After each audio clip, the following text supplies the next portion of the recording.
तो इसी तरह प्रकाश क्या है, एक ऊर्जा का रूप है जो हमें देखने में सहायता करता है। अब बात आती है कि प्रकाश आता कहाँ से, कितों आया करे प्रकाश, કે પ્રકાશ તો ભાઈ બડેવાળો છોરો है तो वो घर आवे ने घरे जाए पाछो के, पर वो है कौन अपने, वो प्रकाश की है, ऊर्जा का रूप है। तो प्रकाश कहाँ से आता है, प्रकाश के स्रोत से।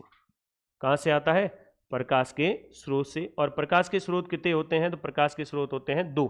पहला जो स्रोत है वो है अपने प्राकृतिक स्रोत। कौन से स्रोत हो जाएंगे, प्राकृतिक स्रोत या फिर नेचुरल सोर्स कहा जाता है इनको, जो कि प्रकृति में पाए जाते हैं और जिनसे हमें क्या मिलता है, प्रकाश मिलता है। खया खया हुई, तो प्रकाश के स्रोत के हो जी सूर्य,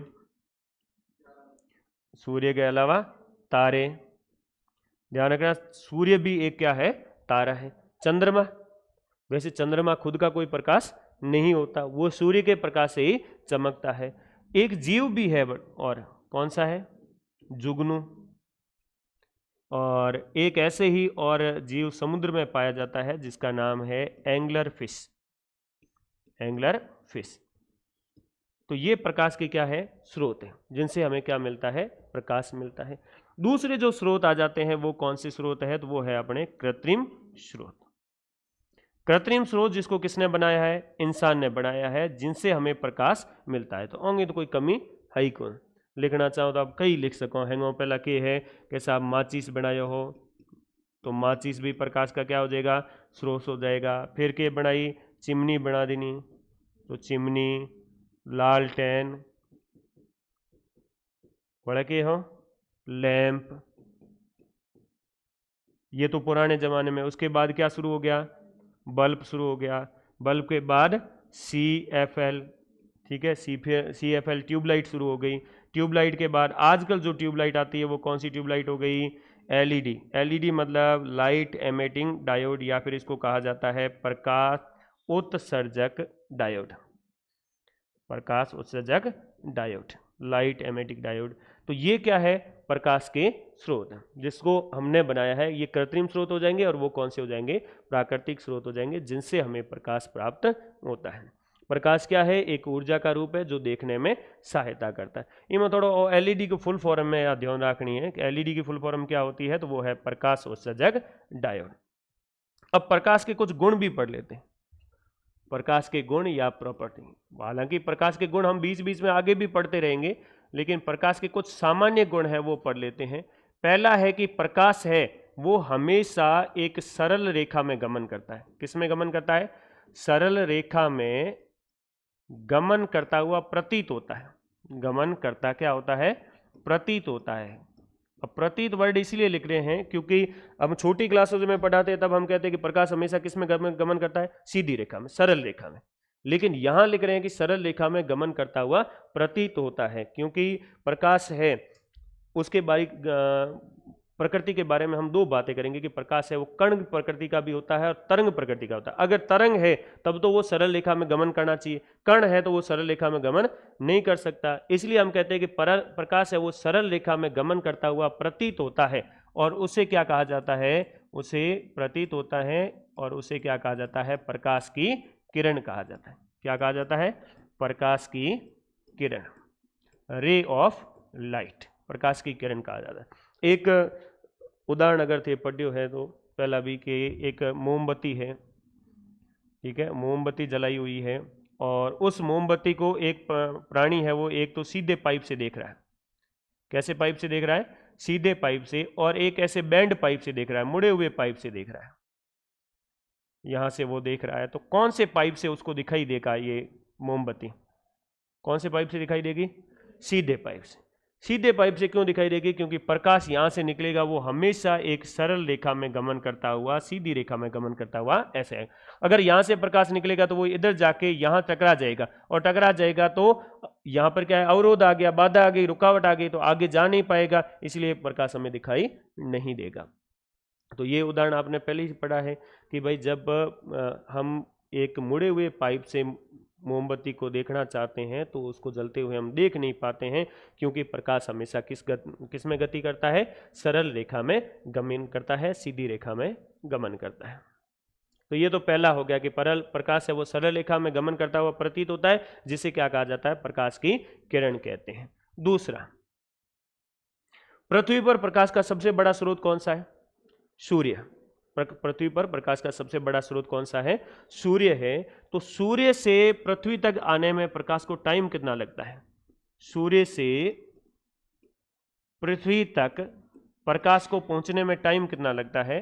प्रकाश को आने में लगा समय कितना टाइम लगता है? ये तो याद है कुछ? लगा समय।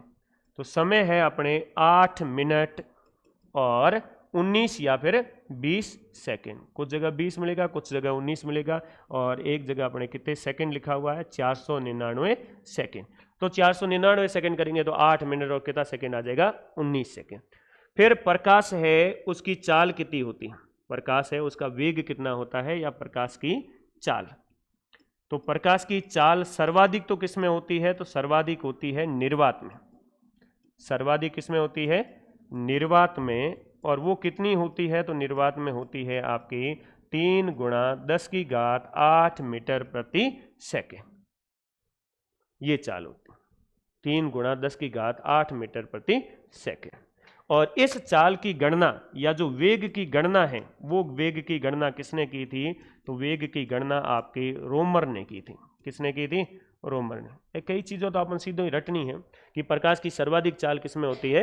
निर्वात में होती है। कितनी होती है? 3 × 10⁸ मीटर प्रति सेकेंड। निर्वात की हुए जहां पर कुछ भी नहीं हो, हवा तक भी नहीं हो, वो क्या होता है? निर्वात। अब प्रकाश को क्या करना पड़ रहा है? दौड़ना पड़ रहा है। मान लो कि प्रकाश की करियो, दौड़ रही हो, और दौड़ रही हो है तो एक तो अपने कुर्सियों वुर्सियों राखूड़ी है, बस दौड़ रहे हो है, और एक बिना कुर्सियों राखूड़ी हैंजियो दौड़ रहे हो है। कि में दौड़ना ईजी है? हैंजियो दौड़ना ईजी है। कुर्सियों राखूड़ी है तो बीच में के बाधा या रुकावट है, तो दौड़ना की रजी औंजो रजी, मुश्किल रजी। तो इसीलिए निर्वात में कुछ भी नहीं होता, तो निर्वात में प्रकाश की चाल या स्पीड क्या होती है? सर्वाधिक होती है। जबकि अगर हम मीडियम चेंज करते जाए, माध्यम चेंज करते जाए, जैसे हवा से इसमें निर्वात से किसमें आ जाए? हवा में, तो हवा से थोड़ी स्पीड क्या हो जाएगी? कम। हवा से किसमें आ जाए? पानी में। हम पानी में दौड़ना है तो पानी में के हवाओं तेज दौड़ी जी या कम दौड़ी जी? अगर एक आदमी ने आप हैंजियो दौड़ाओ ट्रैक माते, और एक आदमी ने पानी में दौड़ाओ, कि में फास्ट दौड़ी? हैंजियो दौड़ो। और अगर एक आदमी ने है बे काच बिखेर पर बस दौड़ो तो हैंगो धीरो की में हो? काच में। और हैंगो फास्ट की में हो? हवा में। तो इसका मतलब है कि जैसे जैसे प्रकाश हवा में जाएगा स्पीड कम होगी, हवा से पानी में जाएगा तो और क्या हो जाएगी? कम। और पानी से कांच में जाएगा तो और क्या हो जाएगी? स्पीड कम हो जाएगी। जैसे जैसे माध्यम चेंज होता जाता है, प्रकाश की गति भी क्या हो जाती है? बदलती जाती है। अब एक प्रश्न आया है और इस प्रश्न का उत्तर बताइए। क्वेश्चन है, प्रकाश की चाल होती है, और ऑप्शन अ है आपका 3 × 10⁸ मीटर प्रति सेकेंड। ऑप्शन ब है, वो है आपकी, वो ऐसे ही लिखा हुआ है,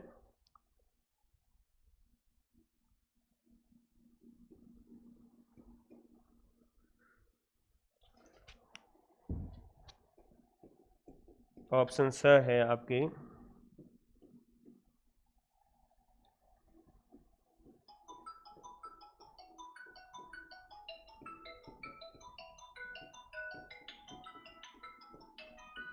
अब बताओ इसका उत्तर क्या होगा? पूछा है प्रकाश की चाल होती है, अभी लिखा हुआ है प्रकाश की चाल सर्वाधिक निर्वात में होती है, 3 × 10⁸ मीटर प्रति सेकेंड होती है। ऑप्शन कौन सा होगा? अ। अच्छा, अ लिखा हुआ, वो थोड़ा सा इसको संशोधन करना पड़ेगा। 10⁻10 मीटर प्रति सेकेंड। अब बताओ ऑप्शन कौन सा हो जाएगा? ब। ब क्यों होगा? देखो, जो मीटर प्रति सेकंड है उसको अगर किलोमीटर प्रति घंटा में बदलोगे, किलोमीटर प्रति सेकंड किलोमीटर में बदलोगे मीटर को, तो कितना जीरो कम हो जाएगा? 3 जीरो कम हो जाएगा। 3 जीरो कम हो जाएगा तो कितना है भाई? देखो, इकाई, दहाई, सैकड़ा, हजार, 10,000 और लाख। तो कितना स्पीड हो जाएगा? 3 लाख किलोमीटर प्रति घंटा, प्रति सेकंड, सॉरी 3 लाख किलोमीटर प्रति सेकंड। तो आपको यह भी ध्यान रखना है कि ये तो होता है 3 × 10⁸ मीटर प्रति सेकंड होता है, लेकिन इसको अगर लिखना चाहे तो हम ऐसे भी लिख सकते हैं कि 3 लाख किलोमीटर प्रति सेकंड। तो प्रकाश की वेग है वो सर्वाधिक किसमें होती है? निर्वात में होती है। और कितनी होती है? 3 लाख किलोमीटर प्रति सेकंड। अब हिसाब लगा के बताओ कि 1 सेकंड में 3 लाख किलोमीटर प्रकाश चला जाता है, तब भी प्रकाश को सूर्य से पृथ्वी तक आने में कितना टाइम लगता है? 8 मिनट और 20 सेकंड। तो सूर्य पृथ्वी से कितना दूर होगा? हिसाब लगा जी। दूर कैसे ज्ञात कर सकते हैं हम? इसके लिए तो हम सीधा ही सूत्र यूज करते हैं। कौन सा सूत्र? कि भाई चाल बराबर क्या होता है? तो चाल बराबर होता है दूरी बटे समय। और आपको क्या दे रखा है? आपको चाल और समय दे रखा है, और क्या निकालनी है? दूरी। तो दूरी बराबर क्या हो जाएगा? चाल गुणा समय। तो चाल और समय को गुणा कर दोगे तब आपकी दूरी आ जाएगी, और वो दूरी किसके मध्य हो जाएगी? पृथ्वी और सूर्य के मध्य। पृथ्वी से चंद्रमा नजदीक है, तो चंद्रमा सूर्य के प्रकाश से चमकता है, तो चंद्रमा से भी प्रकाश आता है, और वो पृथ्वी तक आता है तो उसमें ज्यादा समय नहीं लगता। चंद्रमा से आने में जो समय लगता है वो थोड़ा कम ही लगता है, और चंद्रमा से लगता है 1.28 सेकेंड। इतना ही टाइम लगता है। चंद्रमा से जल्दी आ जाता है, जबकि सूर्य से आने में कितना टाइम लगता है? 8 मिनट और 19 सेकेंड। जब प्रकाश गति करता है तो प्रकाश दो तरह से गति करता है। एक तो प्रकाश की प्रकृति है वो कैसी होती है? तरंग भी होती है और कणीय भी होती है।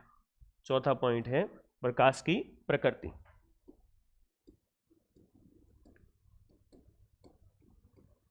प्रकाश की प्रकृति। और प्रकाश की प्रकृति कैसी होती है? तो प्रकाश की प्रकृति होती है कणीय, कण के रूप में भी जाता है, छोटे छोटे कण। और दूसरा प्रकाश किस में जाता है? तरंग के रूप में भी जाता है। किस रूप में जाता है? तरंग। अब कणीय और तरंग दोनों होने के कारण इस प्रकृति को क्या नाम दिया जाता है? इसको द्वैत नाम दिया जाता है। कैसी प्रकृति है? द्वैत प्रकृति है। और इस द्वैत प्रकृति के बारे में हमें किसने बताया था? तो हमें एक साइंटिस्ट ने बताया था जिसका नाम है डी ब्रोगली। तो प्रकाश की प्रकृति कैसी होती है? कि प्रकाश कण के रूप में भी चलता है और तरंग के रूप में भी चलता है। तरंगे कैसे गति करती है? तो तरंगे एक तो ऐसे गति करती है, इस तरह से, ये एक तरंग चलती है, तो ये तरंग के रूप में भी है, और छोटे छोटे कण भी है, ऐसे कण है। तो प्रकाश है वो कण के रूप में भी गति करता है, और किसके रूप में गति करता है? तरंग के रूप में भी गति करता है। इसलिए प्रकाश की प्रकृति कैसी होती है? द्वैत प्रकृति होती है। अगर प्रकाश है उसकी प्रकृति हम कणीय मान ले, कैसी मान ले? कणीय मान ले, तो छोटे छोटे कण होंगे, और उन कणों को क्या कहा जाएगा? तो उन कणों को छोटे छोटे पैकेट होंगे, बंडल होंगे, कण होंगे, और उन कणों को फोटोन कहा जाता है। क्या कहा जाता है? फोटोन। और अगर प्रकाश को तरंग मान ले तो प्रकाश कौन सी तरंग के रूप में गति करता है ये पूछा जाता है। तो प्रकाश है वो अनुप्रस्थ तरंगों के रूप में गति करता है। कौन सी तरंगे होती है? अनुप्रस्थ तरंगों के रूप में गति करता है।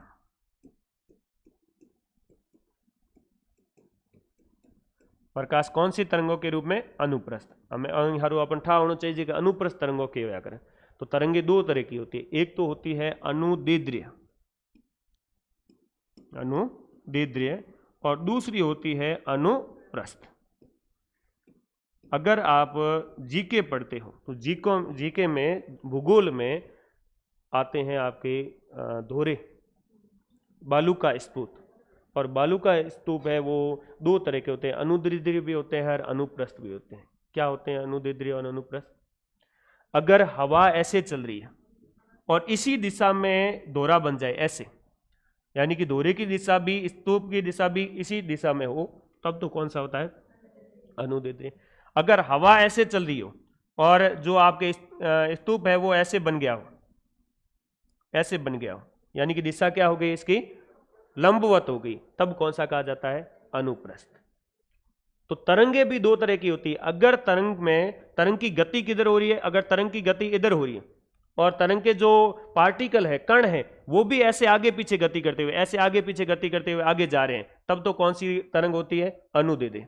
और अगर पार्टिकल गति ऊपर नीचे करते हैं, पार्टिकल तो गति कहां करते हैं? ऊपर नीचे, और तरंग कहां गति करती है? इस दिशा में।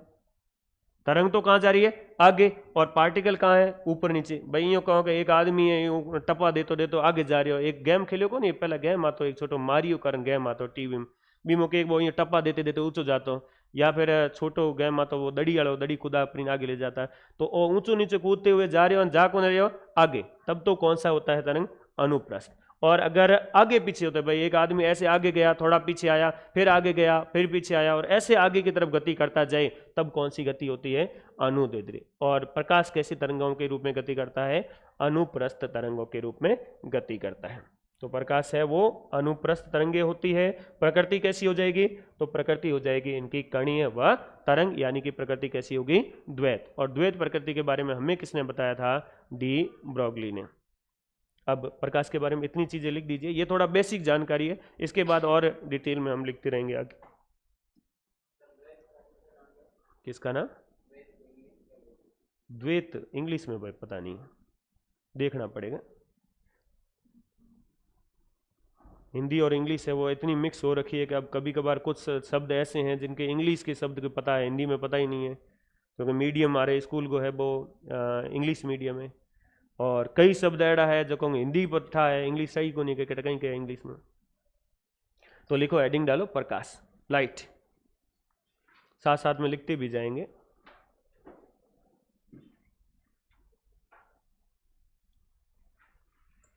इसमें लिखिए प्रकाश या लाइट।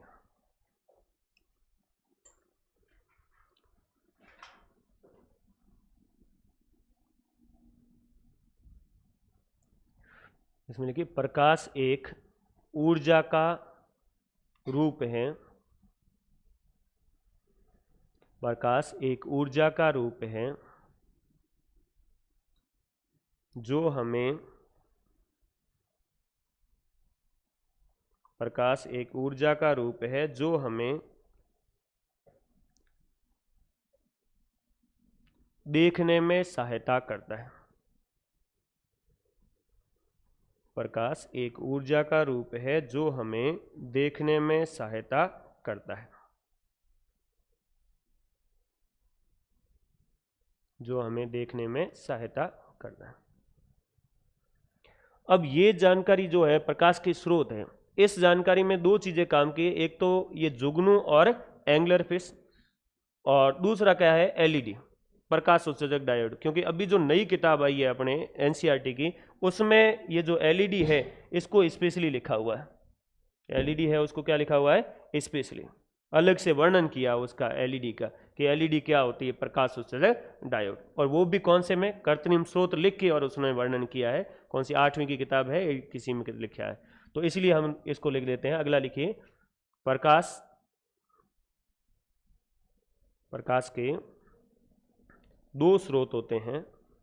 प्रकाश के दो स्रोत होते हैं। प्रकाश के दो स्रोत होते हैं।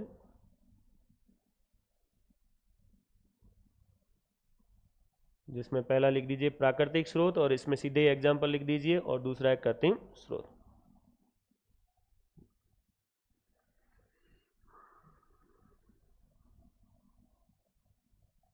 ये हार्ड टच हो गया है या मक्खी के कारण हुआ है? कुछ प्रॉब्लम हुई है?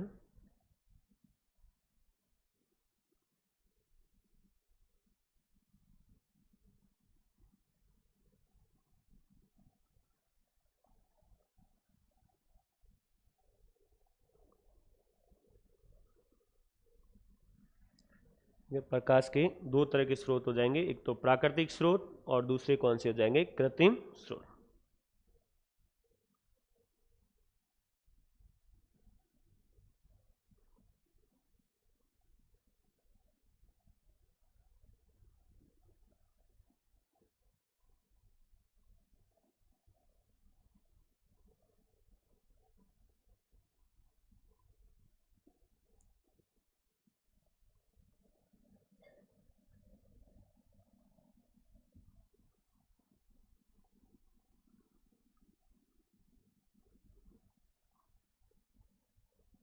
तो कृत्रिम स्रोत में लिख देंगे माचिस, चिमनी, लालटेन, lamp, bulb, CFL, LED. LED मतलब प्रकाश उत्सर्जक डायोड।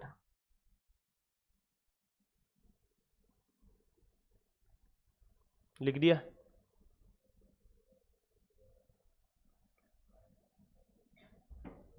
अब लिखिए प्रकाश के गुण।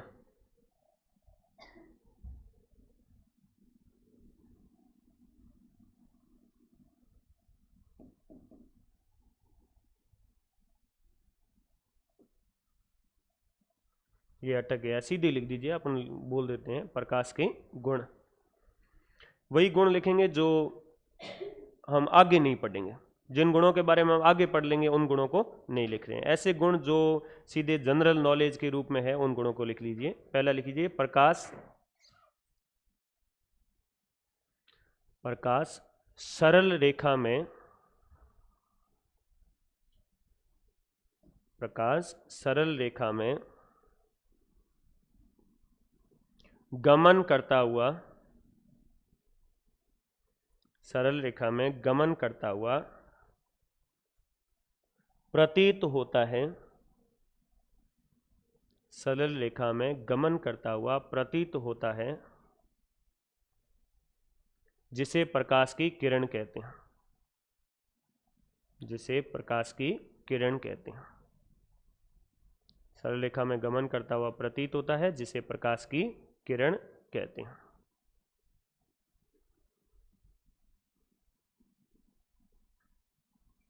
जिसे प्रकाश की किरण कहते हैं।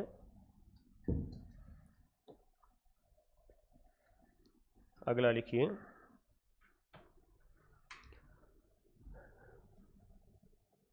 सूर्य से पृथ्वी तक, सूर्य से पृथ्वी तक, सूर्य से पृथ्वी तक प्रकाश को आने में, प्रकाश को आने में 8 मिनट और 20 सेकंड का समय लगता है। 8 मिनट और 20 सेकंड का समय लगता है। 8 मिनट और 20 सेकंड का समय लगता है।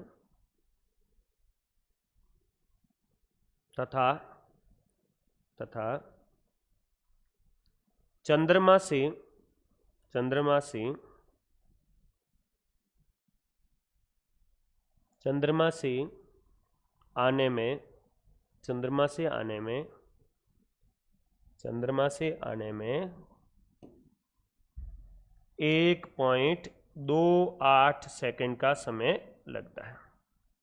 चंद्रमा से आने में कितना समय लगता है? 1.28 सेकंड का समय लगता है। 1.28 सेकंड का समय लगता है। अगला लिखिए प्रकाश की, प्रकाश की सर्वाधिक चाल, प्रकाश की सर्वाधिक चाल निर्वात में, प्रकाश की सर्वाधिक चाल निर्वात में 3 गुणा 10 की घात 8 मीटर प्रति सेकंड होती है। सर्वाधिक चाल निर्वात में 3 गुणा 10 की घात 8 मीटर प्रति सेकंड होती है। 3 गुणा 10 की घात 8 मीटर प्रति सेकंड होती है।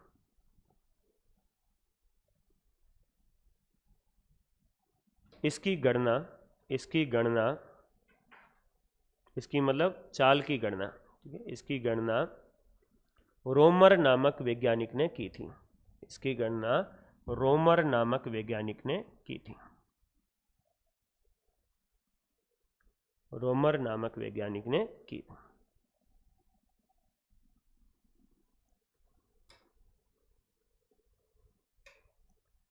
इसकी गणना रोमर नामक वैज्ञानिक ने की थी। तो भाई चाल क्या है? 3 × 10 की घात 8 मीटर प्रति सेकंड। इसको और भी क्या लिखा जा सकता है? 3 लाख किलोमीटर प्रति सेकंड। तो वहां पर जगह है, वहां सीधे ब्रैकेट में लिख दीजिए 3 लाख किलोमीटर प्रति सेकंड। अलग से क्वेश्चन लिखने की जरूरत नहीं है कि फिर टाइम खोटी हो रहा है। तो हम सीधे लिख दीजिए 3 लाख किलोमीटर प्रति सेकंड। कई बार ऐसे भी क्वेश्चन पूछा जा सकता है कि भाई प्रकाश की चाल होती है और उसमें ये दिया हुआ ही नहीं है कि 3 × 10 की घात 8 मीटर प्रति सेकंड, तो हम क्या कहेंगे कि 3 लाख किलोमीटर प्रति सेकंड। ये भी प्रकाश की चाल है। अगला लिखिए प्रकाश की प्रकृति,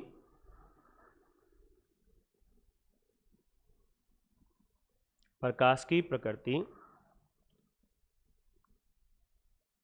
तरंग व कणीय दोनों होती है।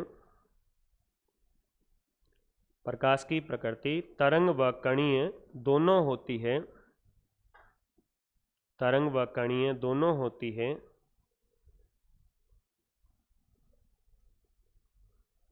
तरंग व कणीय दोनों होती है। डी ब्रोगली ने, डी ब्रोगली, ठीक है, यहाँ लिखा हुआ है डी ब्रोगली ने इसे द्वैत प्रकृति बताया। डी ब्रोगली ने इसे द्वैत प्रकृति बताया। डी ब्रोगली ने इसे द्वैत प्रकृति बताया। अगला लिखिए, प्रकाश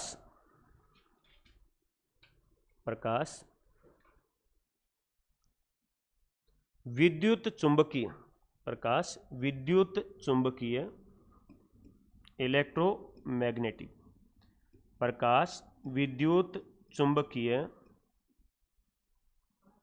अनुप्रस्थ तरंगे होती हैं। प्रकाश विद्युत चुंबकीय अनुप्रस्थ तरंगे होती हैं।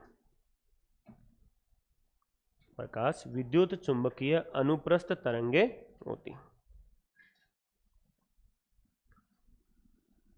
विद्युत चुंबकीय अनुप्रस्थ तरंगे होती हैं। अब ये जो प्रकाश आता है, अपने सूर्य से प्रकाश आ रहा है, ये विद्युत चुंबकीय तरंगे हैं और इनके कई भाग हैं, जैसे एक्स किरणें हैं, गामा किरणें हैं, अवरक्त किरणें हैं, इंफ्रारेड कहते हैं, अवरक्त किरणें हैं, या पराबैंगनी किरणें हैं, या फिर दृश्य प्रकाश है, रेडियो तरंगे हैं। तो अलग अलग तरंगों के रूप में पाई जाती है।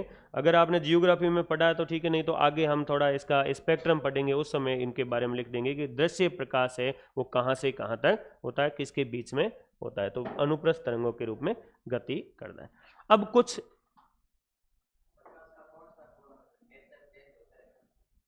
ये भी बात कर लेंगे, अभी तो स्टार्ट किया, बहुत सारी चीजें हैं वो बात करते रहेंगे। अभी हम कुछ चीजें हैं जो बेसिक जानकारी है, जो आपको पता है, लिख देता हूं मैं, पता होना चाहिए, तो उनको अलग से हम पढ़ेंगे नहीं। कुछ वस्तुओं के प्रकार है, जिसमें पहला वस्तुओं का प्रकार कौन सा हो जाता है, पारदर्शी। दूसरा प्रकार है आपके पारभासी, और तीसरा प्रकार है अपारदर्शी। अब ये सभी को तो पता है क्या है होते हैं, लिखने की जरूरत है ही नहीं, या लिखने की जरूरत है, और तो नॉर्मल चीज अपन आ गई है कि पारदर्शी किने क्या करें, जगहोंगे के दीजिए अपने आर पार दीजिए। और पारभासी किसे कहा जाता है, जिन्हें आर पार तो दिए हैं लेकिन बहुत ही कम दिए, यानी कि स्पष्ट या क्लियर नहीं दिया करे। और अपारदर्शी, दीवार कड़ी है, अपारदर्शी है जिसके आर पार हम बिल्कुल नहीं देख पाते। तो जिसके आर पार दिखाई देता है, आर पार कब दिखाई देगा भाई, दिखाई किसके कारण देता है, प्रकाश के कारण। तो इसका मतलब जिसके आर पार प्रकाश चला जाता है उसी के आर पार दिखाई देगा। तो ऐसी वस्तुएं जिनके आर पार प्रकाश चला जाता है उनको तो क्या कहा जाता है, पारदर्शी। ऐसी वस्तुएं जिनके आर पार प्रकाश जाता है लेकिन कम जाता है, पूरी तरह से नहीं जाता, उनको क्या कहा जाता है, पारदर्शी। और ऐसी वस्तुएं जिनके आर पार प्रकाश बिल्कुल ही नहीं जाए उनको क्या कहा जाता है, अपारदर्शी कहा जाता है। अब यहां प्रश्न आता है कि अगर कोई वस्तु ऐसी है जो पूरे के पूरे प्रकाश को आर पार कर दे तब क्या होगा, या हमारी खुद की ले ले कि हमारे शरीर से सारा का सारा प्रकाश है वो आर पार चला जाए, क्या होगा, 100% प्रकाश है वो आर पार चला जाए, क्या होगा, तेज हो जाएगा। अगर हमारे शरीर से सारा का सारा प्रकाश है वो पार हो जाए 100%, तब हम इनविजिबल बन जाएंगे, अदृश्य बन जाएंगे, दिखाई नहीं देंगे। अब कुछ कांच होते हैं वो पारदर्शी होते हैं, या कुछ प्लास्टिक भी कैसे होते हैं, पारदर्शी। अब कांच कुछ इतने पारदर्शी होते हैं, 100% नहीं होते, इतने पारदर्शी होते हैं कि आप रील वगैरह देखा करो, जिन्हें कोई आदमी आता है ना, आदमी आते ही माथो टकरा पर बजीट खा लिए, क्योंकि आगे दिए कौन भी ने कांच, क्यों दिए कौन, क्योंकि वो क्या है, पारदर्शी। और पारदर्शी है तो वो इनविजिबल हो जाता है, अदृश्य। अगर 100% पारदर्शी बच जाए तो वो क्या हो जाता है, अदृश्य। हालांकि ऐसा कोई चीज नहीं है, और नहीं अभी ऐसी कोई तकनीक आई है जिससे किसी मानव को क्या बनाया जा सके, पारदर्शी बनाया जा सके। चलो ये तीन तो ध्यान है आपको। फिर आ जाता है प्रदीप्त वस्तुएं। ये कैसी वस्तुएं होती है, प्रदीप्त वस्तुएं, और होती है अदीप्त वस्तुएं। प्रदीप्त वस्तुएं और कौन सी हो जाती है, अदीप्त वस्तुएं। ये कौन सी वस्तुएं होती हैं, पहला हुनुड़। इसको इंग्लिश में कहा जाता है ल्यूमिनस बॉडीज और इसको कहा जाता है नॉन ल्यूमिनस। ल्यूमिनस का मतलब होता है चमकने वाला और नॉन ल्यूमिनस मतलब चमकने नहीं वाला। तो ऐसी वस्तुएं जिनका स्वयं का क्या हो, प्रकाश हो, जिनका स्वयं का क्या हो, प्रकाश हो, स्वयं का प्रकाश हो। अगर खुद का प्रकाश है तो इसका मतलब वो प्रकाश को क्या करेगी, उत्सर्जित करेगी, निकालेगी। जैसे अपने बल्ब लागूड़ो है या फिर ट्यूबलाइट लागूड़ी है या सूर्य है, क्या चंद्रमा आएगा इसमें? चंद्रमा नहीं आएगा, क्योंकि चंद्रमा खुद का कोई प्रकाश नहीं है। तो स्वयं का प्रकाश हो उनको क्या कहा जाता है, प्रदीप्त वस्तुएं कहा जाता है। और अदीप्त वस्तुएं किसे कहा जाता है, ऐसी वस्तुएं जिनका स्वयं का कोई प्रकाश नहीं हो, वो कैसी वस्तुएं कहलाती है, अदीप्त वस्तुएं। तो इनका तो उदाहरण अपने घना ही है कि है कुर्सी थी बैठा हो जो कि कड़ी है, अदीप्त है, या दीवार कड़ी है, अदीप्त है, या आपके सोफा लगा हुआ ये भी क्या है, अदीप्त है। प्रदीप्त का ही ध्यान रखना है। प्रदीप्त के बाद एक और वर्ड आ जाता है, वो है आपके जैव दीप्ति। ये क्या होती है, जैव दीप्ति। और शब्द ढूंढो है, बायोल्यूमिनस भी कहा करें इन्हें, बायोल्यूमिनस या जैव दीप्ति। कुछ जीव ऐसे होते हैं जो प्रकाश का उत्सर्जन करते हैं और उन जीवों को जैव दीप्त जीव कहा जाता है और इस घटना को क्या कहा जाता है, जैव दीप्ति। जैसे अपने उदाहरण के आए रहो, तो उदाहरण आप लिखियो, उदाहरण के है एक तो जुगनू, और जुगनू के अलावा के है सी अर्चिन या एंगलर फिश। क्या आ जाएगा, एंगलर फिश, जुगनू, एंगलर फिश, ये क्या कहलाते हैं, ये जैव दीप्त एनिमल कहलाते हैं, जीव कहलाते हैं, जिनसे क्या निकलता है, प्रकाश उत्सर्जित होता है। एक बड़ा घटना है बाबी अपन था होनी चीजें, स्फुर दीप्ति। स्फुर दीप्ति ये क्या होती है, स्फुर दीप्ति। इसका उदाहरण ही ध्यान रखना अपने को।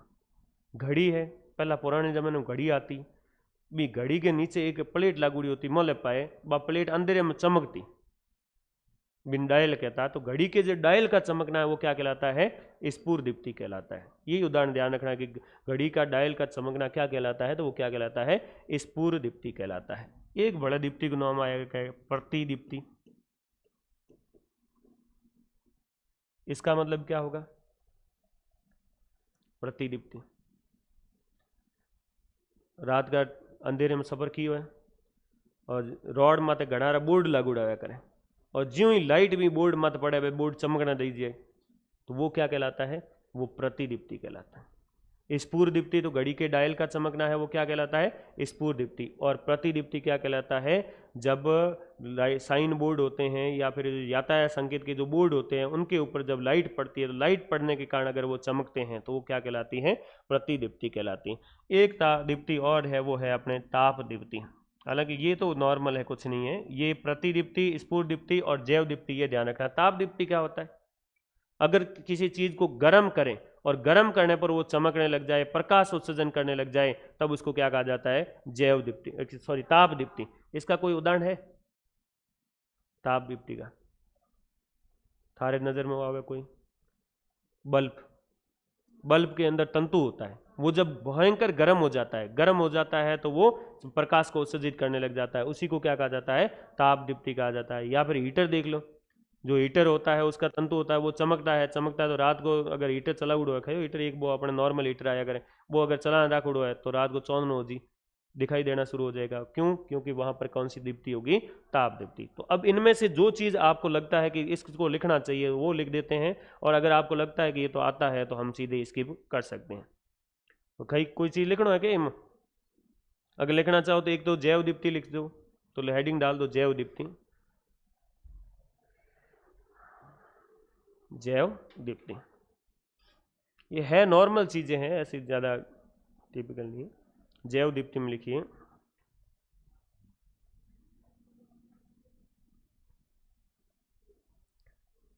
कुछ जीवों से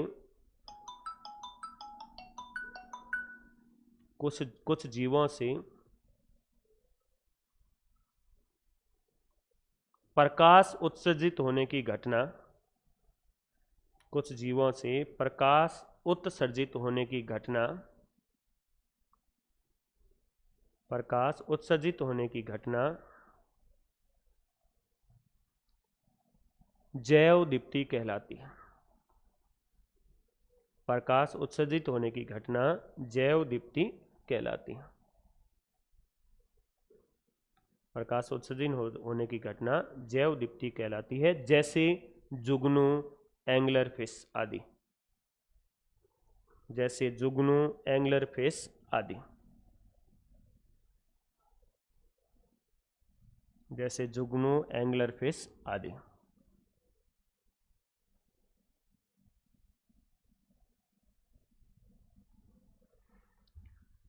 फिर लिख दीजिए स्फुर दीप्ति। एक लाइन ही लिख दो, एक लाइन में खत्म कर दो। स्फुर दीप्ति, इसमें लिख देते हैं घड़ी के डायल का चमकना।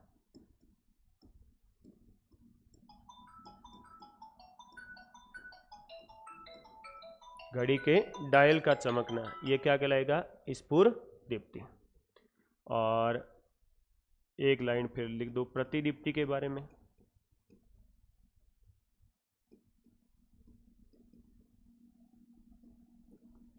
अंधेरे में यातायात बोर्डों पर वाहन की लाइट पड़ने पर चमकना।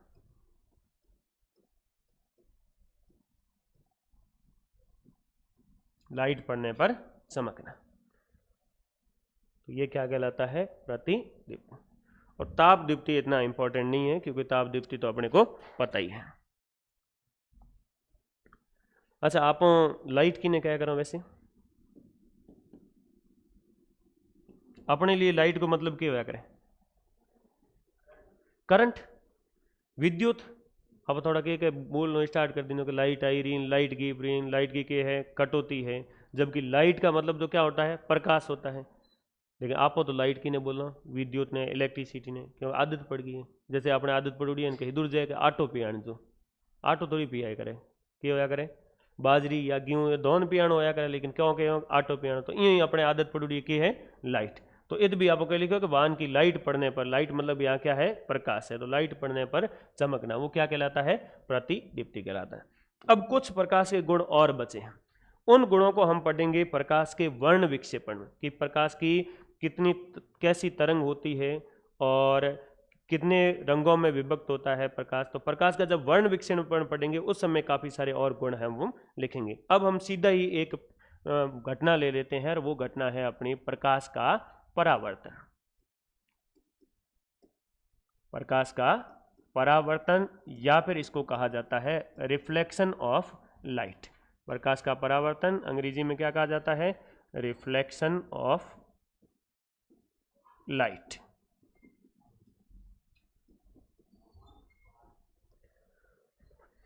किने कहे हम प्रकाश का परावर्तन? क्या है प्रकाश का परावर्तन? तो अभी चाहे उपयोग, अभी हमने बात की कि प्रकाश है वो किस में गति करता है? एक सरल रेखा में, सीधी रेखा में गति करता है। मान लीजिए कोई प्रकाश है वो सीधी रेखा में गमन करता हुआ जा रहा था। प्रकाश है वो किस में जा रहा था? ऐसे सीधी रेखा में गमन करता हुआ जा रहा था।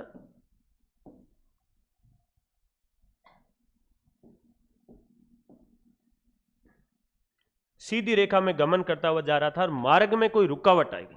मार्ग में क्या आ गई? रुकावट आ गई। और इस रुकावट से टकराने के कारण, इस रुकावट में टकराने के कारण ये प्रकाश है, इसकी जो दिशा है वो बदल जाए। भाई जानो तो इन्हें सीधो सीधो हो, क्योंकि प्रकाश है वो हमेशा सरल रेखा में गति करता है। सीधा जाना था, लेकिन बीच में क्या आई रो? रुकावट। हमें आपो कहे तू भाई तू सीधो ही जई, कित जई के चौटन जई, तो सीधो एक नाग की हीद में रोन हो जिया। तो इं तो बीच में कोई घर आए और भी घर में कर जाओ के थोड़ा इं साइड में हो जाओ। लेकिन प्रकाश के हाथे तो धोखाधड़ी होगी, क्योंकि इसको जाना तो कहाँ था? सीधे, लेकिन बीच में आ गई है रुकावट, और रुकावट आ गई तो इससे ये टकरा लेगा। अब ये रुकावट कैसी होनी चाहिए? तो रुकावट कैसी भी हो सकती है, पारदर्शी भी हो सकती है, अपारदर्शी भी हो सकती है, पारभासी भी हो सकती है। ज्यादातर हम किसकी बात करते हैं? अपारदर्शी की। अब इसका मतलब नहीं है कि पारदर्शी नहीं हो सकती, पारदर्शी होगी तब भी ये काम हो सकता है। पारदर्शी में क्या क्या है, 100% तो पारदर्शी होता नहीं, अगर 100% पारदर्शी हो तब ये रुकावट कोई काम की नहीं है। लेकिन अगर ये अपारदर्शी है तब ये घटना ज्यादा दिखाई देगी। क्या होगा कि ये प्रकाश है, इससे टकरा जाएगा, इसका एक्सीडेंट हो जाएगा, टकरा के और इसकी दिशा मुड़ जाएगी, ये उसी मीडियम में, माध्यम में क्या हो जाएगा, वापस लौट जाएगा, यानी कि प्रकाश है वो ऐसे चला जाएगा। और इसी घटना को क्या कहा जाता है, प्रकाश का परावर्तन कहा जाता है। इस घटना को क्या कहा जाता है, प्रकाश का परावर्तन। परिभाषा क्या होगी, किसी माध्यम में गति करती हुई प्रकाश की किरण किसी बाधा या अवरोध से टकराकर, किसी सतह से टकराकर वापस उसी माध्यम में लौट जाती है, बाउंस बैक हो जाती है, तब इस घटना को क्या कहा जाता है, प्रकाश का परावर्तन कहा जाता है। प्रकाश की किरण आ रही थी, टकराई और टकराने के बाद उसकी दिशा मुड़ गई है या वापस उसी माध्यम में चली गई है, तब इसको क्या कहा जाता है, प्रकाश का परावर्तन। माध्यम कैसा, जैसे ऊपर हवा में गति कर रही थी और हवा में गति करते करते किसके अंदर आ गई, पत्थर के अंदर आ गई, माध्यम चेंज हो गया है, हवा से किस में आ गई है, किसी ठोस में आ गई, पत्थर से टकराई है तो टकरा के वापस किस में चली गई है, हवा में, यानी कि उसी माध्यम में लौट गई है। तो इस घटना को क्या कहा जाता है, प्रकाश का परावर्तन। अब जो किरण टकरा रही है, जो किरण यहां पर क्या कर रही है, टकरा रही है, उस किरण को क्या कहा जाता है, तो उसे कहा जाता है आपतित किरण। कौन सी किरण कहा जाता है, आपतित किरण कहा जाता है। जो किरण किसी बाधा या अवरोध से टकराती है उसको कौन सी किरण कहा जाता है, आपतित। पतन मतलब गिरना, टकराना, तो आपतन मतलब गिर रही है। टकराने के बाद जो वापस जा रही है, इस किरण को कौन सी किरण कहा जाता है, परावर्तित किरण। कौन सी किरण कहा जाता है, परावर्तित किरण। जिस पॉइंट पर टकरा रही है, किस पॉइंट पर टकरा रही है, इस पॉइंट पर, इस पॉइंट को कहा जाता है आपतन बिंदु। कौन सा बिंदु कहा जाता है, आपतन बिंदु।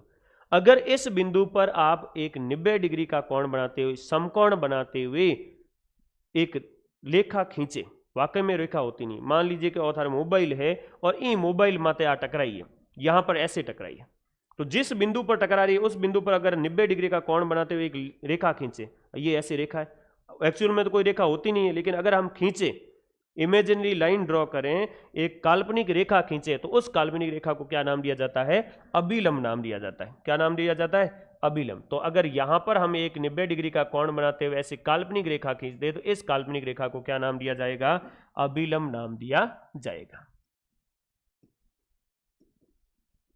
क्या नाम दे दिया जाएगा, अभिलंब। तो आपतित किरण किसे कहा जाता है, जो किरण अपारदर्शी बाधा या अवरोध से टकराती है उसको तो कौन सी कहा जाता है, आपतित किरण। टकराने के बाद वापस जाती है उसको कौन सी किरण कहा जाता है, परावर्तित किरण। और अगर जिस पॉइंट पर टकरा रही है वहां पर 90 डिग्री का कोण बनाते हुए, यानी कि यहां पर ये कोण कितने डिग्री का हो जाएगा, यहां पर ये कोण है वो 90 डिग्री का हो जाएगा। तो 90 डिग्री का कोण बनाते हुए अगर एक रेखा खींची जाए, इमेजिनरी लाइन ड्रॉ किया जाए, तो उसको क्या कहा जाता है, इमेजिनरी लाइन को क्या कहा जाता है, अभिलंब कहा जाता है। क्या कहा जाता है, अभिलंब। तो ये क्या हो जाएगा, अभिलंब। और ये कौन सी किरण हो जाएगी, परावर्तित किरण। और ये क्या है, तो ये है आपके बाधा या अवरोध, बाधा या अवरोध।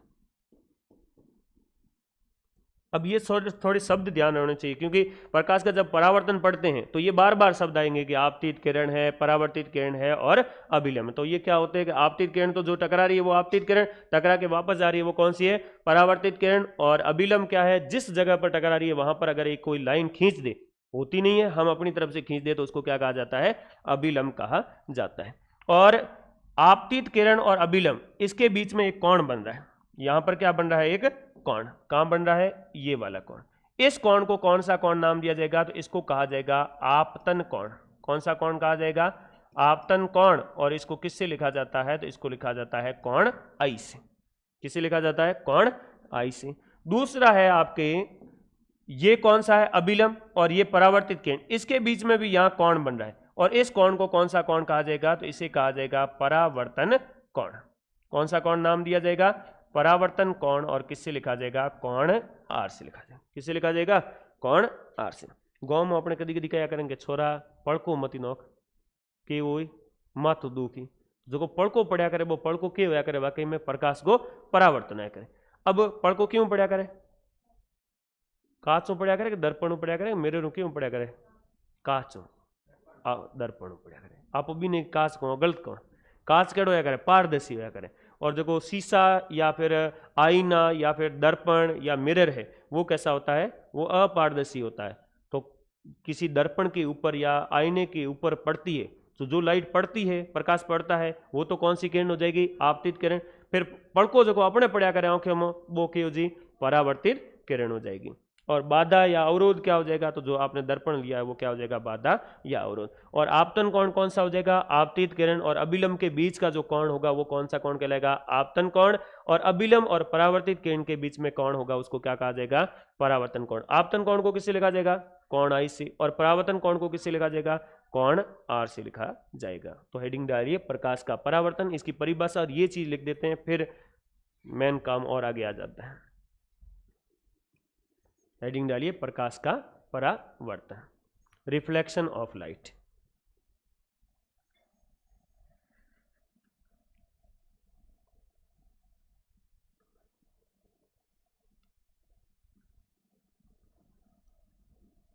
तो इसमें लिखिए, यदि कोई प्रकाश की किरण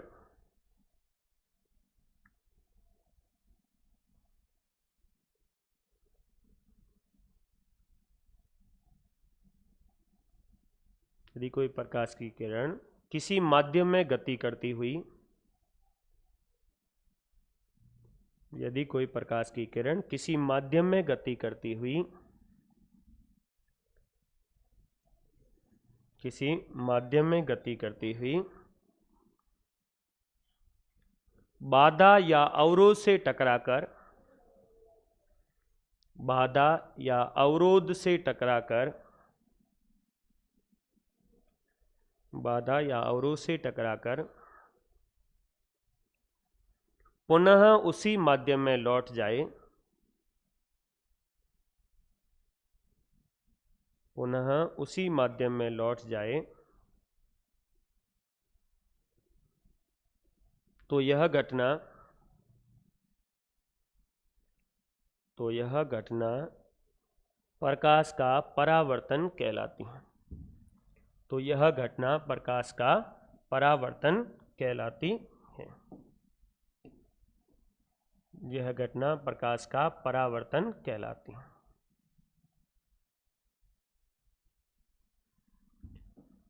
अपारदर्शी बाधा से, या फिर ऐसे सीधे लिख दीजिए बाधा से, जरूरी नहीं कि वो अपारदर्शी हो। नॉर्मली क्या है कि अपारदर्शी कोई वस्तु होगी तो उससे हमें प्रकाश का परावर्तन ज्यादा दिखाई देगा, ज्यादा दिखाई देगा, लेकिन दूसरी वस्तुओं से भी होता है। तो लिख दीजिए बाधा या अवरोध से टकराने वाली, बाधा या अवरोध से टकराने वाली, बाधा या अवरोध से टकराने वाली किरण आपतित किरण, बाधा या अवरोध से टकराने वाली किरण आपतित किरण,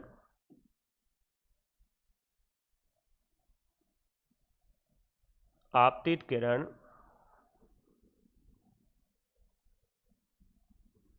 तथा टकरा के वापस जाने वाली किरण, टकरा के वापस जाने वाली किरण परावर्तित किरण कहलाती है।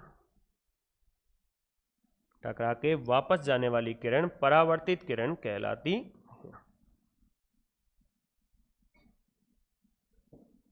परावर्तित किरण कहलाती है।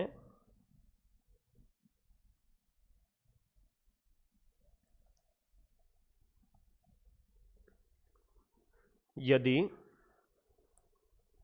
आपतन बिंदु पर, यदि आपतन बिंदु पर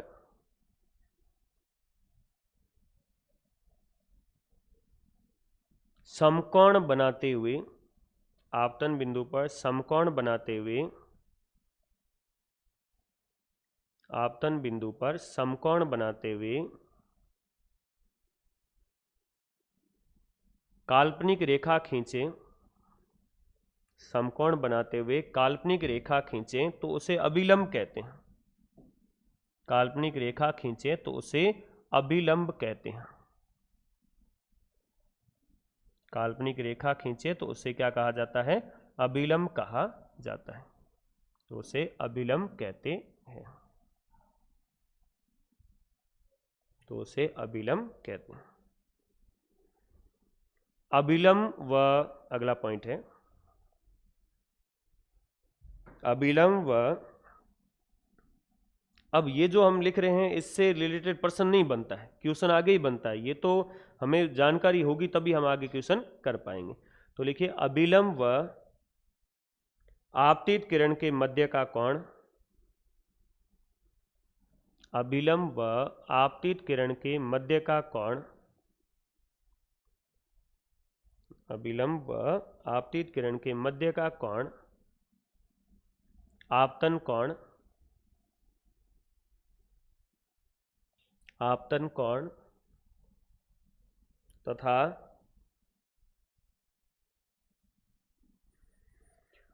अभिलंब व परावर्तित किरण के मध्य का कोण,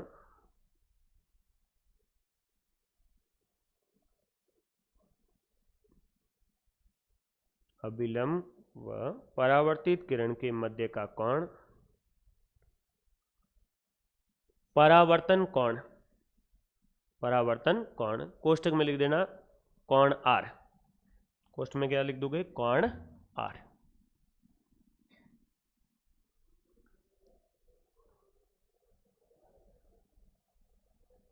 कहलाता है, मध्य का कोण परावर्तन कोण कहलाता, परावर्तन कोण कहलाता है। तो समझने के लिए एक ये चित्र बना दीजिए। ये आपके क्या ले लिया आपने, तो यहाँ ले लिया आपने अपारदर्शी बाधा, या ये बाधा हो गई है, अपारदर्शी जरूरी नहीं है, तो हम ले लेते हैं ये बाधा या अवरोध, बाधा या अवरोध। ये कौन सी किरण है, तो इसको कहा जाएगा आपतित किरण,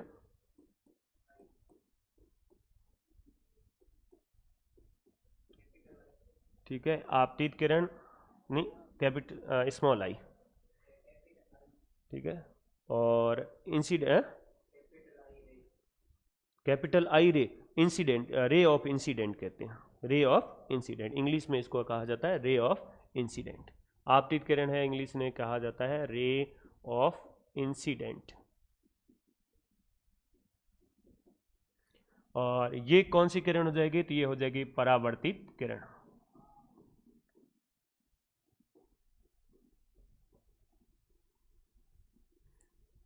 इंसिडेंट रे या रे ऑफ इंसिडेंट कहा जाता है, और ये कहलाती है रिफ्लेक्टेड रे।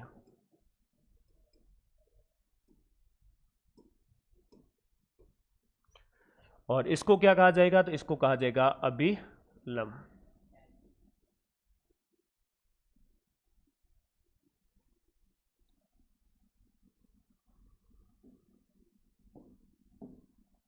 ये आपके कौन सा कोण कहलाएगा, तो ये कहलाएगा आपतन कोण। आपतन कोण को किससे लिखा जाएगा, कोण आई से, स्मॉल आई से। और इधर वाला है ये क्या कहलाएगा, तो ये आपके कहलाएगा परावर्तन कोण।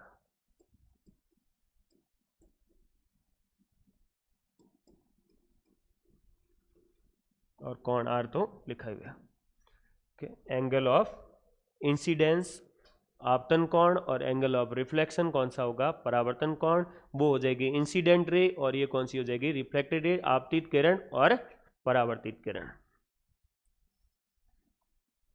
अब इसमें जो प्रश्न बनते हैं वो प्रश्न बनते हैं इसके नियमों से। तो लिख दीजिए परावर्तन के नियम, हेडिंग डालिए परावर्तन के नियम। नहीं, उसको कौन नाम नहीं देंगे, सिर्फ अभिलंब ही कहेंगे। वो जो लाइन है उस लाइन को क्या नाम दे दिया जाएगा, अभिलंब कह दिया जाएगा, उसको कोई अलग से नाम नहीं दिया। ऐसे ही यहां पर भी कोई कोण बन रहा है, अब देखो इसके बीच में ये भी कोण बन रहा है, यहां पर भी, इस कोण को भी हम कोई नाम नहीं दे रहे, और ये यहां पर भी कोण बन रहा है, इस कोण को भी कोई नाम नहीं दे रहे। नाम किसको दे रहे हैं, सिर्फ कोण आई और कोण आर, क्योंकि यहां पर ये दो ही कोण काम आते हैं, इसलिए इन दोनों नाम ले रहे हैं। अब लिख दीजिए परावर्तन के नियम।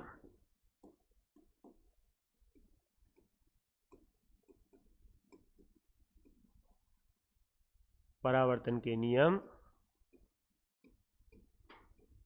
इंग्लिश में कहा जाता है लॉज ऑफ रिफ्लेक्शन।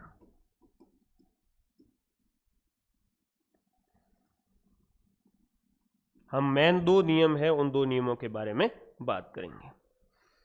पहला नियम है जो एकदम सिंपल है और ज़्यादा इम्पोर्टेंट भी नहीं है। फर्स्ट नियम कहता है कि आपतित किरण कौन सी किरण होती है? आने वाली किरण। परावर्तित किरण कौन सी होती है? टकरा के वापस जाने वाली किरण कौन सी होती है? परावर्तित किरण। और अभिलंब क्या है? जिस जगह पर टकराई है उस बिंदु को आपतन बिंदु कहा जाता है, और वहां पर अगर आप एक 90 डिग्री का या फिर समकोण बनाते हुए कोई काल्पनिक रेखा खींचे तब उसको क्या कहा जाता है? अभिलंब। ये तीनों के तीनों क्या रहेंगे? तो तीनों एक ही तल में रहेंगे। तीनों किस में रहेंगे? एक ही तल में। तल के हुए, तल मतलब तलियो। जैसे अपने मोबाइल ले लें तो मोबाइल है, ये इसका ये भाग है, ये एक तल कहलाता है। इधर ये भाग है तो ये भी क्या है? एक तल। इस साइड में ये भाग है तो ये भी क्या कहलाएगा? एक तल। और ये इधर वाला भाग भी क्या कहलाएगा? एक तल। या अपनी जो दीवार है तो दीवार का ये जो भाग है ये भी क्या कहलाएगा? तल कहलाएगा। आप जो बैठे हो ये भी भाग क्या कहलाएगा? तल। और ऊपर वाली छत है तो वो भी क्या कहलाएगी? एक तल कहलाएगी। तो यहां पर एक ही तल का मतलब है कि अगर कोई किरण आ रही है और आके टकरा कहां रही है? यहां पर, इस जगह पर टकरा रही, तो तल कौन सा हो गया? ये ऊपर वाला तल। अब टकरा के वापस जाएगी तो वापस भी इधर जाएगी, तो इसका मतलब ये भी क्या रहेगी? ऊपर वाले तल में। और अभिलंब भी बनाएंगे तो कहां रहेगा? इस तल में रहेगा। तो तीनों के तीनों क्या रहेंगे? एक ही तल में।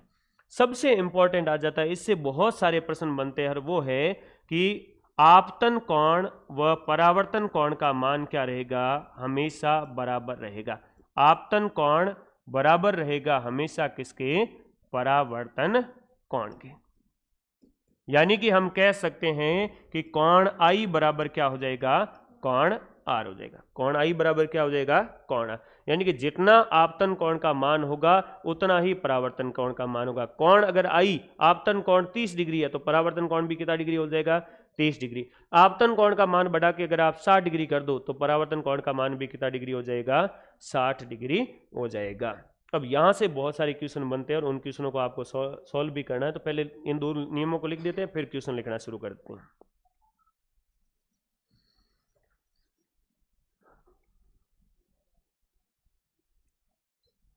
परावर्तन के नियम लिख दिया। परावर्तन के नियम, इसमें पहला नियम लिखिए, आपतित किरण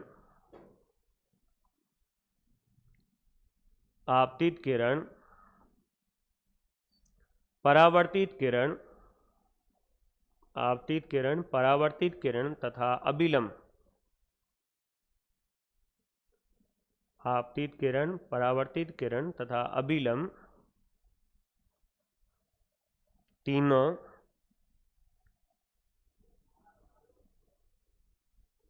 तीनों एक ही तल में स्थित होते हैं।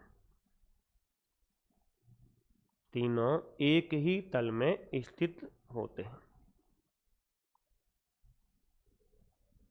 तीनों एक ही तल में स्थित होते हैं। और दूसरा नियम लिखिए, आपतन कोण का मान आपतन कोण का मान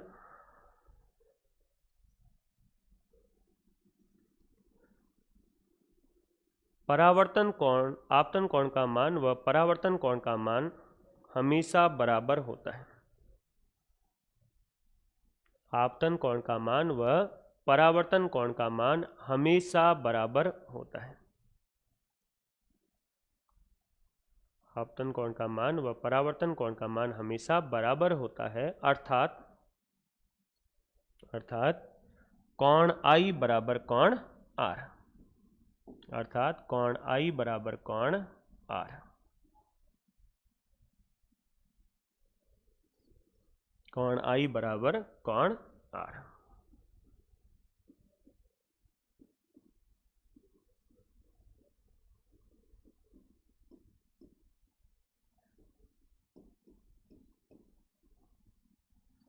तो पहला तो सिंपल सा क्वेश्चन है कि यदि आपतन कोण का मान 35 डिग्री हो तो परावर्तन कोण होगा। तो परावर्तन कोण होगा कितना होगा भाई? आपतन कोण का मान अगर 35 डिग्री हो तो परावर्तन कोण का मान कितना होगा? कितना होगा? इसका आंसर हो जाएगा 35 डिग्री। क्यों होगा 35 डिग्री? क्योंकि हम कह सकते हैं कि कोण आई बराबर क्या होता है? कोण आर। कोण आई बराबर क्या होता है? कोण आर। तो अगर आपतन कोण का मान 35 डिग्री है तो परावर्तन कोण का मान भी कितना होगा? 35 डिग्री होगा।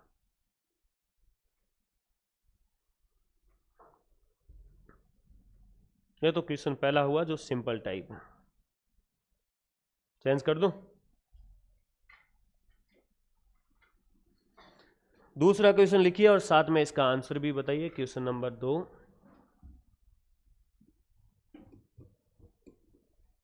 यदि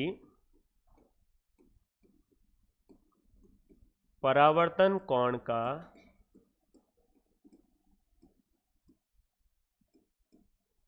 दुगुना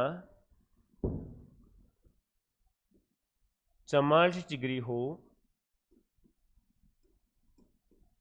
तो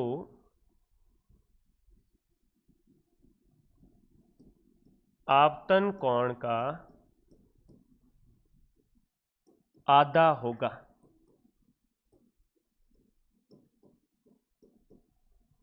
आपतन कोण का आधा होगा। कितना डिग्री आयो? हेंगोंगे आयो रोत्र?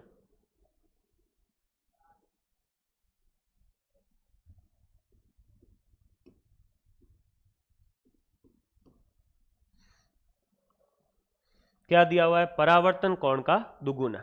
परावर्तन कोण मतलब कोण आर, इसका अगर दुगुना कर दे तो 2 गुणा कोण आर है, तो ये कितना दिया हुआ आपको? 44 डिग्री। तो बताओ कोण आर का मान कितना हो जाएगा? तो कोण आर का मान हो जाएगा 44/2 और कोण आर का मान हो जाएगा आपके कितना डिग्री? 22 डिग्री। अगर कोण आर का मान 22 डिग्री है तो हम कह सकते हैं कि कोण आई का मान भी कितना हो जाएगा? 22 डिग्री। कोण आई का मान भी कितना हो जाएगा? 22 डिग्री। क्यों हो जाएगा 22 डिग्री? क्योंकि कोण आर और कोण आई हमेशा क्या होते हैं? बराबर होते हैं। अब आपको क्या निकालना है? आपतन कोण का आधा, यानी कि कोण आई का आधा, कोण आई बटे 2, यानी कि कर देंगे 22/2 और 22/2 करोगे तो कितना डिग्री आ जाएगा आपके? 11 डिग्री। क्वेश्चन नंबर 3, यदि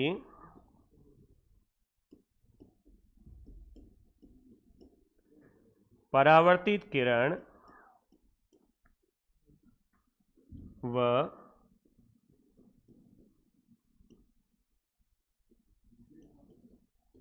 बाधा या सतह के मध्य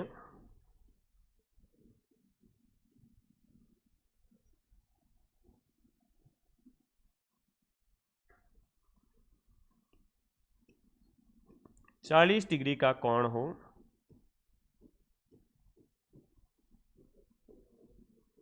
तो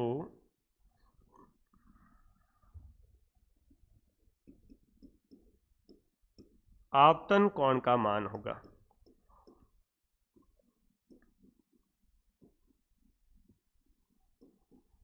तो आपतन कोण का मान होगा।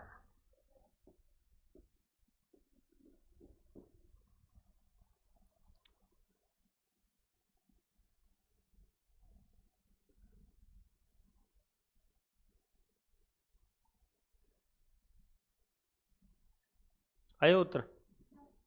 कितना डिग्री है? 50। बोलार लोग उत्तर को नहीं आया जी।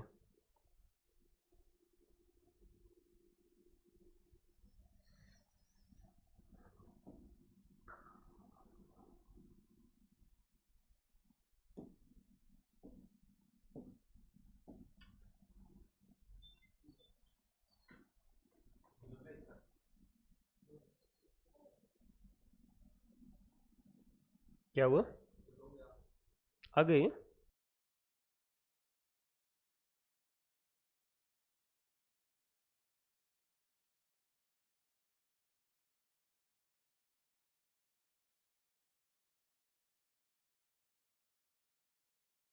रखा है वो देख लो यहाँ इस प्रश्न में। जिसने सॉल्व कर लिया है वो तो ठीक है, जिसने सॉल्व नहीं किया वो। आपको दे रखा है ये कौन सी किरण है? परावर्तित किरण। और ये है बाधा, इसके बीच वाला ये कोण दे रखा है, और ये कोण कितने डिग्री दे रखा है 40 डिग्री। और पूछा कौन सा कोण है, तो पूछा कोण है ये, यानी कि ये कौन सा है, कोण आई। इसके लिए आपको क्या निकालना पड़ेगा, कोण आर। अब कोण आर का मान यहां कितना हो जाएगा, तो कोण आर का मान हो जाएगा, देखो ये अभिलंब और इस सतह के बीच में कितने डिग्री कोण बन रहा है, 90 डिग्री।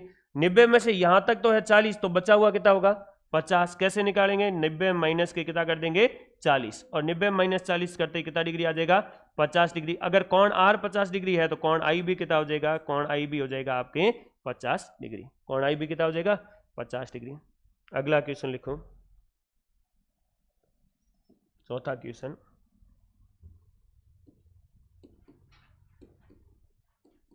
यदि आपतित किरण व परावर्तित किरण के मध्य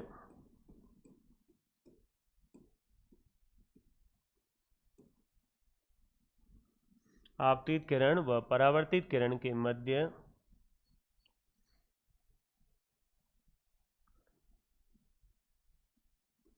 100 डिग्री का कोण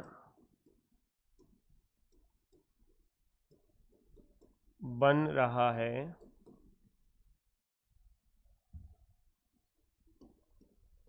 तो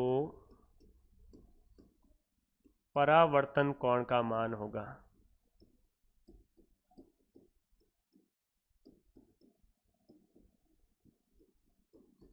तो परावर्तन कोण का मान होगा कितना आया 50।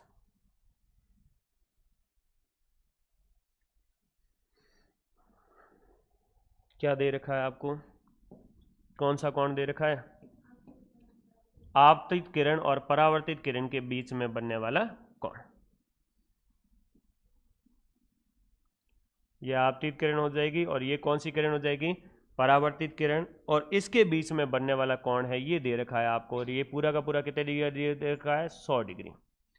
और आपको पूछा कौन सा है, तो पूछा है सिर्फ और सिर्फ कौन सा कोण, परावर्तन कोण का मान, यानी कि कोण आर का मान। अब ये पूरा का पूरा 100 डिग्री है, ये पूरा का पूरा कितने डिग्री है 100 डिग्री, और ये दोनों कोण बराबर होते हैं। इसका मतलब है कि 100 को अपने को क्या करना है, दो भागों में बांट देना। पर ये तो ले नीति तक तो कितने डिग्री को है 100 डिग्री को है, तो और ए दो ही हमेशा क्या होया करे, बराबर होया करे, यानी कि 100 रुपयों ने बराबर बांट देना है। तो ये कितना हो जाएगा 50 डिग्री, और ये भी कितना डिग्री हो जाएगा 50 डिग्री हो जाएगा। यानी कि उत्तर तो अपना सीधे कितना आ जाएगा, आंसर आ जाएगा अपने 50 डिग्री। अब इसको दो तरीके से इसको सॉल्व भी कर सकते हैं भाई। आपको निकालना तो कौन सा पूछा है, तो ये वाला पूछा है आपको, कोण आर का मान। तो आप जानते हैं कि कोण आई बराबर क्या होता है, कोण आर होता है। और यहां पर दिया हुआ है कोण आई प्लस के कोण आर बराबर कितना डिग्री दिया हुआ है 100 डिग्री, यानी कि ये दोनों कोण जोड़ देते हैं तो कितना डिग्री आता है 100 डिग्री। अब अगर मैं इस आर की जगह आई लिख दूं तो चलेगा, क्योंकि आर और आई क्या होता है, बराबर होता है। अब ये जरूरी नहीं कि ये ऐसे सॉल्व करो, ये तो ऐसे तरीका बता रहा हूं। तो कोण आई प्लस के क्या हो जाएगा, कोण आई बराबर कितना डिग्री हो जाएगा 100 डिग्री, क्योंकि आई और आर क्या होता है बराबर। आई प्लस आई कितना आई हो गया, दो कोण आई बराबर कितना डिग्री हो गया 100 डिग्री। तो कोण आई बराबर कितना हो जाएगा, और दो गुणा में उन्हें जा पर भाग में, तो कितना हो जाए 100/2, यानी कि कोण आई का मान कितना डिग्री हो जाएगा 50 डिग्री। अगर कोण आई का मान 50 डिग्री है तो कोण आर का मान भी कितना डिग्री हो जाएगा 50 डिग्री। ये तो तरीका है सॉल्व करने का, बाकी आपको तो सीधे उत्तर निकालना, अपने तो तरीके को कोई मतलब है कौन, तो सीधा ही उत्तर आ जाएगा अपने कितना डिग्री हो जाएगा 50 डिग्री। एक लास्ट क्वेश्चन और लिख लो,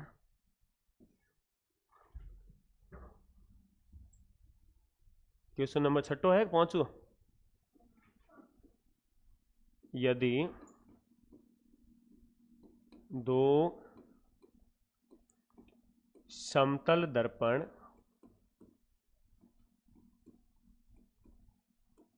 एक दूसरे के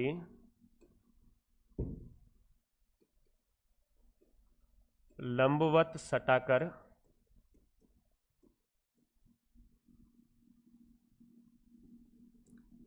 रखे हुए हो तथा प्रथम दर्पण का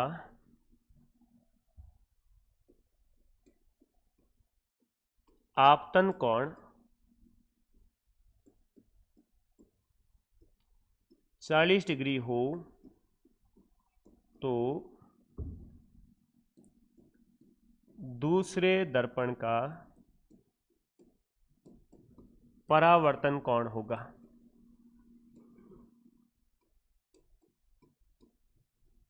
दूसरे दर्पण का परावर्तन कोण होगा। निकाल दी नुकड़े उत्तर।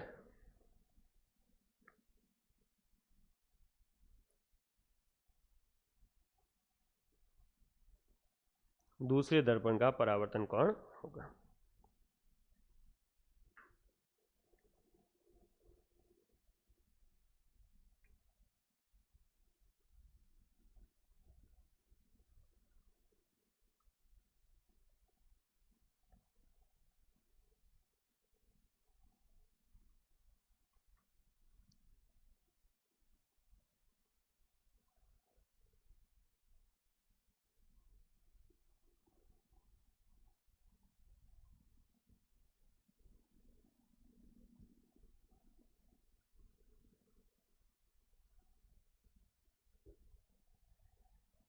कितना उत्तर आया?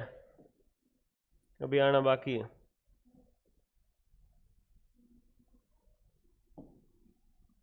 50।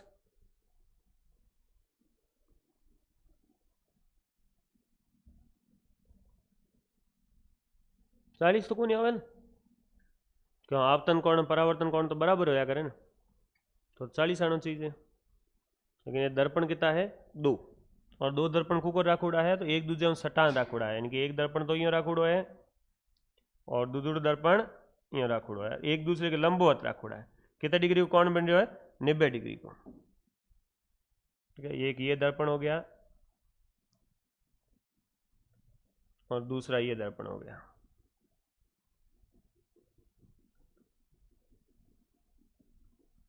ये एक दूसरे के लंबवत रखे हुए हैं। अब इस पे कोई प्रकाश की किरण है वो आपतित हो रही है। पहले दर्पण पर कोई प्रकाश की किरण आपतित हुई, जैसे ये पहले दर्पण पर आपतित हुई तो इससे टकरा के ये परावर्तित हो जाएगी, और परावर्तित होकर ये ऐसे जाएगी, ऐसे जाएगी तो ये दूसरे दर्पण से टकराएगी, और दूसरे दर्पण से टकराने के बाद इसका एक बार और क्या हो जाएगा? परावर्तन हो जाएगा, ये ऐसे चली जाएगी। यानी कि यहाँ कितने अभिलंब बढ़ेंगे? 2 अभिलंब बढ़ेंगे, और 2 अभिलंब बढ़ेंगे तो आपतन कोण भी कितना हो जाएगा? 2, और परावर्तन कोण भी कितने हो जाएंगे? 2। एक अभिलंब तो ये हो जाएगा और एक अभिलंब कहाँ बन जाएगा? यहां पर बन जाएगा। तो अब कौन सा आपतन कोण होगा? देखो इसके लिए ये प्रकाश की किरण है वो आ रही है, कौन सी रही है प्रकाश की किरण? ये प्रकाश की किरण आ रही है और ये प्रकाश की किरण जा रही है। इसका मतलब ये तो कोण कौन सा हो जाएगा? कोण आई, और ये कोण कौन सा हो जाएगा? कोण आर। इधर क्या हो रहा है? तो इधर ये किरण आ रही है तो इसके लिए ये कोण कौन सा हो जाएगा? कोण आई, और इधर वाला कोण कौन सा हो जाएगा? कोण आर। और आपको दे कौन सा रखा है कोण? तो कोण आपको दे रखा है ये वाला। ये वाला कितना दे रखा है आपको? 40 डिग्री। वो वाला 40 डिग्री दे रखा है।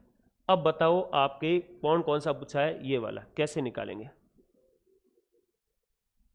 तो पहली बात है कि कोण आई बराबर 40 डिग्री है, तो कोण आर बराबर भी कितना डिग्री हो जाएगा? 40 डिग्री। कोण आर बराबर भी कितना डिग्री हो जाएगा? 40। तो ये भी कितना डिग्री हो गया? 40। अगर ये 40 है तो बताओ ये कितना होगा? ये कितना होगा? 50। क्यों? क्योंकि और कितना डिग्री कोण बना रहे हो? 90 डिग्री को, तो और 40 है तो ये कितना हो जाएगा? 50 डिग्री। अच्छा, ये 50 डिग्री है और ये कोण कितने डिग्री है? 90 डिग्री है, तो बताओ ये कोण कितने डिग्री हो जाएगा? कैसे निकालेंगे? ये 50 है, ये 90 है, और ये एक त्रिभुज बन रहा है, तो त्रिभुज के तीनों कोणों का योग कितना होता है? 180 डिग्री। तो 180 माइनस कितना कर दे? 180 माइनस 90, और 90 प्लस के कितना कर दो? 50। तो कितना डिग्री आए रहो अपने? कितना डिग्री आए? 40 आए रहो। तो ये कितने डिग्री आ जाएगा? 40 डिग्री। अगर ये 40 है तो बताओ कोण आई का मान कितना होगा? कोण आई का मान कितना होगा? 50। क्यों? क्योंकि ओ कितना डिग्री को बन रहा है? 90 डिग्री को, और 90 में और 40 हो गया, तो ये कोण कितने डिग्री का हो जाएगा? 50। अगर ये 50 है तो ये भी कितने डिग्री का हो जाएगा? 50 डिग्री। तो इसलिए यहाँ पर आंसर क्या हो जाएगा, उत्तर क्या आ जाएगा, तो आंसर हो जाएगा आपके कितने डिग्री हो जाएगा, 50 डिग्री। ठीक है, बाकी हम कल कंटिन्यू करेंगे।